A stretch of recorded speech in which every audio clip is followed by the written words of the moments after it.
everyone. I'm Miss Allie from the Harborfields Public Library, and today I'm going to be reading you The Day the Rooster Didn't Crow. This story is part of our Passport to Our World Welcome to Greece kits that you can pick up this week at the library. I hope you enjoy the story. The Day the Rooster Didn't Crow by Max Kruse and illustrated by Amrei Fechner. Spiros was a farmer in Greece. He had a few goats, a donkey, and some olive trees. His little farm stood on its own among the hills at the foot of a mountain. He had a neighbor to the east, but too far off to be seen. He had a neighbor to the west, but again too far off to be seen. To the south lay the sea, no neighbor there, nor to the north, where the mountain towered above him. Spiros could see his neighbors only if he climbed the mountain. To the east, in the far distance, he saw a tiny building in the middle of bushes and olive trees. To the west, in the far distance, he saw the same, another little farm. Sometimes Spiros climbed the mountain, gazed down at the sea, and wondered about the wide world he had never known. But he was always glad to be home again among his animals, for besides the goats and the donkeys, he had a rooster, Nico, and no less than 20 hens. Nico made sure they clucked and cackled and laid eggs. He found tasty beetles and fat worms for them, and then he crowed. How he crowed! Nowhere do roosters crow as loudly as in Greece.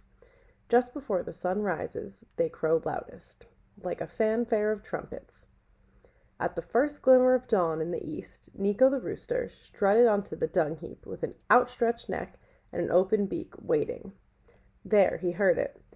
The very second the rooster to the east began to crow, Nico crowed too. Cock-a-doodle-doo! It was a stupendous crow. The window panes and the lid of the pail rattled. The leaves of the olive trees quivered at the sound. Spiros, the farmer, shouted, "That dratted rooster," and rolled out of bed. And then the sun rose from behind the mountain. Spiros, who lived alone and rarely spoke to anyone, had come to believe, as did most of his neighbors, that the sun would not rise until the cocks crowed. No cock crow, no sunrise. But what about the third rooster, the one to the west? He waited, neck outstretched, beak at the ready, until the sun's light moved around the mountain, and he heard Nico's mighty crowing. Then he opened his beak and crowed, "Cock-a-doodle-doo!" Day after day, as the sun rose, the three roosters standing high on their dung heaps, necks outstretched, beaks at the ready, each trying to crow louder than the other. Cock-a-doodle-doo! Cock-a-doodle-doo! Cock-a-doodle-doo! But one day, Nico was depressed. His wattles drooped, and he was listless. He took no interest in the hens or anything else. The sun began to rise, and from force of habit, he jumped onto his dung heap, stretched his neck, opened his beak, heard the rooster to the east, and then did nothing. He stalked back to the hen house as the rooster in the east finished his crowing.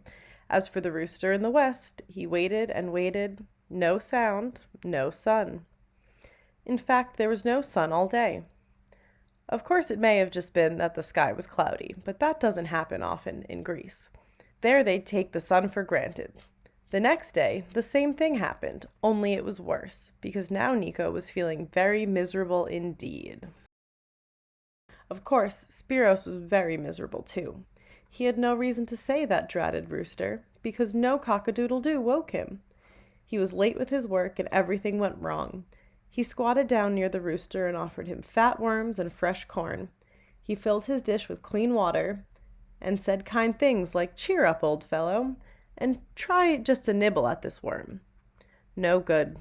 For 3 days, Nico crouched, hunched up, doing nothing. The rooster in the west waited and waited, but no crow came for him to echo. The hens, with no rooster to encourage them, stopped laying, and the sun never shone. On the 4th day, Spiros' neighbor to the west called on him to find out what was wrong. His rooster wasn't crowing. His hens weren't laying. I know, said Spiros. I tempt my rooster with beetles and fat worms. I give him corn and clean water, but it's no good. He won't crow. And so the sun won't shine. The neighbor from the east came to see Spiros too. My rooster is crowing, he said, and so the sun shines. My olives ripen and my hens are happy. But if your rooster doesn't crow and the sun doesn't shine, your neighbor's rooster to the west won't crow, and his hens won't lay, his olives won't ripen, and if his rooster doesn't crow, then the rooster to the west of him won't crow, and that means no crowing and no sun right around the world, in Italy, in Spain, in South America, in Japan, in India, and finally it will spread to my rooster in the east. No cockcrow, no sunrise. The whole world will be dark and silent.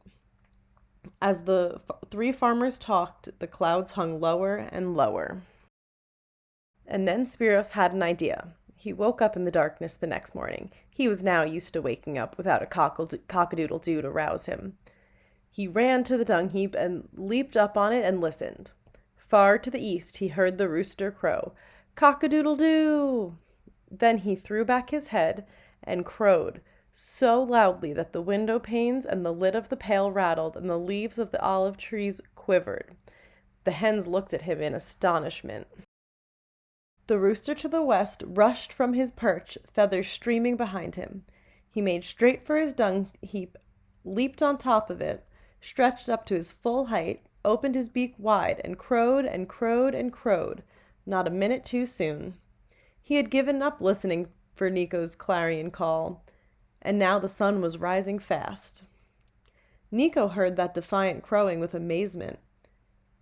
Was someone else taking over his job? He tore out of the henhouse with angry strides, scattering dust to the left and right. In a second he was on his dung heap, giving a rip-roaring, earth-shattering cock-a-doodle-doo.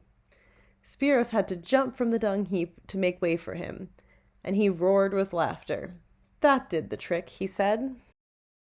Now all is well. Nico struts proudly among his hens, who cluck and peck and cackle and lay their eggs every day.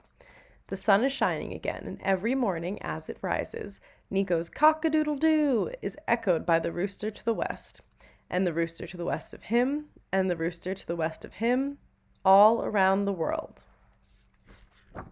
The end.